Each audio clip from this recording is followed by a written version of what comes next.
Hello everyone, welcome to my another new video. একটা উইকেন্ডে চেন্নাইয়ের আরেকটা নতুন জায়গাকে ঘুরে দেখবার জন্য আমরা পৌঁছে গিয়েছিলাম গুইন্ডে ন্যাশনাল পার্ক। তো গুইন্ডে ন্যাশনাল পার্কের উপরই আজকের আমার ভিডিওটি থাকলো। গুইন্ডে ন্যাশনাল পার্ক এই জায়গাটা সম্পর্কে আমরা জেনেছি গুগল থেকেই। তো জায়গাটা কীরকম কি না সেটা আমরা চলো ঘুরে দেখি, দেখতে দেখতেই গল্পগুলো বলি। জায়গাটাতে না দুখানা ভাগ রয়েছে, মানে পৌঁছলেই তুমি দেখতে পাবে দুটো জায়গা। একটা হলো গুইন্ডি স্নেক পার্ক এবং অপরটি হলো গুইন্ডি চিলড্রেন্স পার্ক। তো আমরা প্রথমে স্নেক পার্কটাতে ঢুকে গিয়েছিলাম, যেহেতু ভিড় একটু কম ছিল।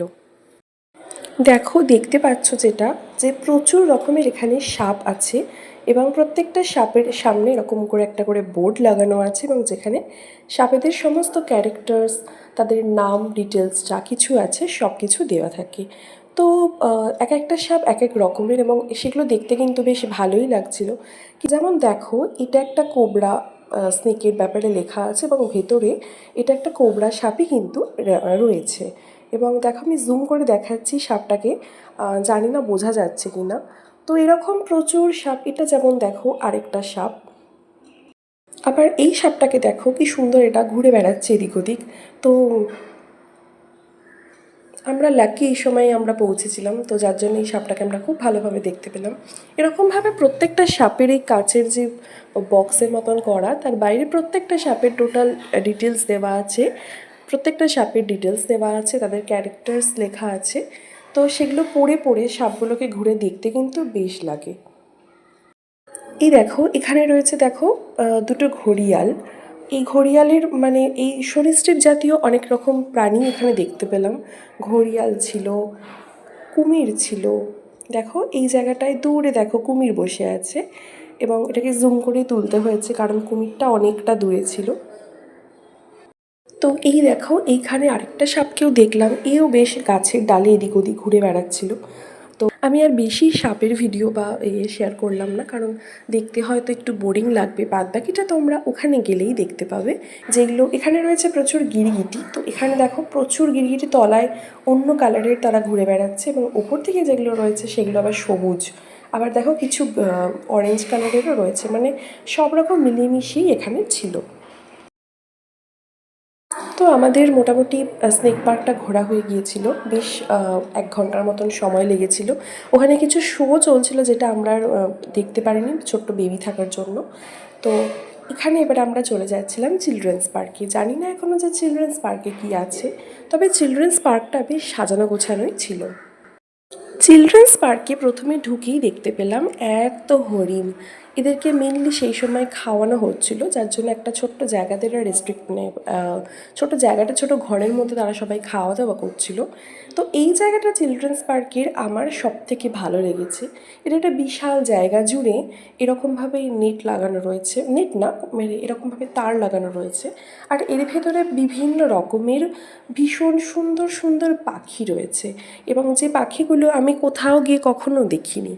তো এই জায়গাটা আমার বেস্ট লেগেছে। এখানে প্রচুর রকমের দেখো হাঁস দেখতে পাওয়া যাবে এবং এই হাঁসগুলোকে আমি তো অন্তত কখনো দেখিনি এত সুন্দর দেখতে এগুলোকে, এবং বিশাল বিশাল সাইজের। এবং এরা যখন উড়ে বেড়াচ্ছিল, তো খুব উঁচুতে উঠতে পারে না, খুব কম ডিস্টেন্সে এরা উঠতে পারে। ছোট বাচ্চা থাকলে তারা কিন্তু খুব মজা পাবে। আমার মেয়ে যেমন এগুলো দেখে ভীষণ খুশি হচ্ছিল। তো দেখো, এই হাঁসগুলোকে আমি আমার লাইফে কখনো এর আগে দেখিনি। এই জায়গাটা আমার সবথেকে ভালো লেগেছে। তো ঘটনাচক্রে ঘুরতে ঘুরতে হঠাৎই দেখলাম একটা হরিণ বেরিয়ে এসেছিল বোধহয় খাঁচা থেকে। তো সে এদিক ওদিক ঘুরছিল, তো সকলে তাকে গায়ে হাত বোলাচ্ছিল। না জানি তাকে কী যেন একটা কি খেতেও দিয়েছে, হয়তো ভাবে এটা ওটা না খেতে দেওয়াই উচিত, কারণ আমরা তো জানি না ওরা কি খায় বা ওদের এরকম দই টাইপের কিছু খেয়ে শরীর খারাপ করবে কি না জানি না, বাট লোকজন দিয়েছিল। তো আমিও খানিক আদর করে তাকে গায়ে হাত বুলিয়ে তাকে চলে এসেছিলাম। এইখানে দেখো বিশাল বড় সাইজের এক অ্যানাকোন্ডা ছিল এবং এই সাপটা সত্যিই খুব বড়। এরকম অ্যানাকোন্ডা এই পার্কে মোটামুটি খানতিনেক রয়েছে। তো এই পার্ক থেকে বেশ খানিকটা এগিয়ে যাওয়ার পর দেখতে পেলাম বেশ সুন্দর একটা বাচ্চাদের প্লে এরিয়া, যেখানে অনেক রকমের প্লে জোনেতে অনেক রকমের রাইডস ছিল, ছোট ছোট যেগুলো আমাদের সচরাচর পার্কে দেখতে পাওয়া যায় সেরকম টাইপের রাইডস। তো সেখানে আমার মেয়ে খানিকটা চড়লো, তো তারপরে এখানে দেখো এই জিনিসটা খুব ভালো যে এখানে বেশ সাদা রঙের ময়ূর, এটাও আমি না আগে কোথাও দেখিনি সেভাবে, আমার মনে পড়ে না। হোয়াইট কালারের ময়ূর এখানে ছিল প্রচুর, দেখো 3-4টে কি 5-6টা ছিল মোটামুটি। তো এই ময়ূরগুলো দেখতেও আমার বেশ ভাল লেগেছে। গুইন্ডি ন্যাশনাল পার্কে অনেক কিছু থাকলেও এটাকে ন্যাশনাল পার্ক কিন্তু আদতে বলা যায় না, কারণ ন্যাশনাল পার্ক বলতে সেখানে অনেক অন্যরকম একটা ব্যাপার থাকে। এটাকে একটা ছোটোখাটো চিড়িয়াখানা কিন্তু বলাই যেতে পারে। আরেকটু এগোনোর পর দেখলাম একটা ধূর্ত শিয়াল। তো তারপর দেখতে পেলাম একটা এখানে একটা অস্ট্রিচ ছিল, যেটাকে আমরা বলি উট পাখি।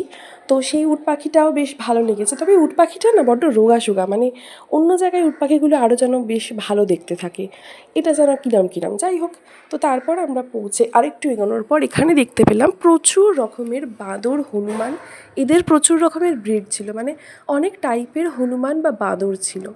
এটাও না এক ধরনের ময়ূরের মতনই পাখি, দেখো, বাট এটা দেখতে খুব একটা সুন্দর না এই পাখিটাকে। তো এইভাবেই মোটামুটি আমাদের এই উইকেন্ডটা কেটেছিল এবং আমরা খুব ভালোভাবে একটা উইকেন্ড কাটালাম। ছোট বাচ্চা থাকলে অবশ্যই কিন্তু ঘুরে এসো গুইন্ডি ন্যাশনাল পার্ক।